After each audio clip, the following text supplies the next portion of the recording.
ভারতের পশ্চিমবঙ্গের দীঘার তালসারি সৈকতে শুটিং করতে গিয়ে সমুদ্রে ডুবে মারা যান অভিনেতা রাহুল অরুণোদয় ব্যানার্জি।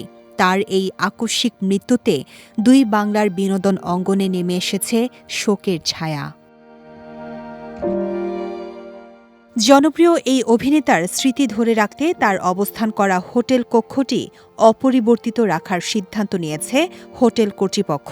তালসারির যে হোটেলে রাহুল ছিলেন সেই ৪০০৫ নম্বর কক্ষটি আগের মতোই রেখে দেয়া হয়েছে। কক্ষটিতে এখনও ছড়িয়ে ছিটিয়ে রয়েছে তার ব্যবহৃত জিনিসপত্র, বিছানায় পড়ে থাকা হ্যাঙ্গার, ব্যবহৃত চায়ের কাপ, টি ব্যাগ, সবকিছুই যেন তার উপস্থিতির স্মৃতি বহন করছে।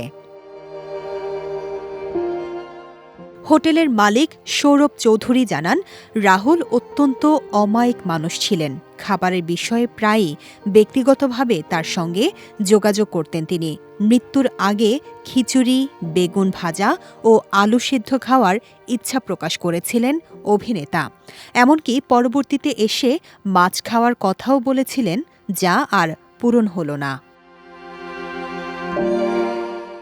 রাহুলের ব্যক্তিগত গাড়ি চালক বাবলু দাস জানান, সমুদ্রের গভীরতা ও জোয়ারের তীব্রতা বুঝে ওঠার আগেই দুর্ঘটনাটি ঘটে যায়।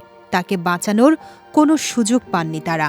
এখন ফাঁকা গাড়ি নিয়ে কলকাতায় ফিরতে হচ্ছে তাকে, যে গাড়িতে এখনও লেখা রয়েছে প্রিয় অভিনেতার নাম।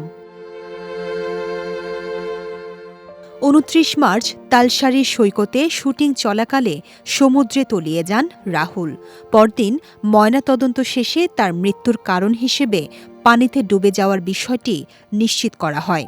চিরদিনই তুমি যে আমার সিনেমার মাধ্যমে জনপ্রিয়তা পাওয়া এই অভিনেতা তার কাজের মধ্য দিয়েই ভক্তদের হৃদয়ে চিরদিন বেঁচে থাকবেন।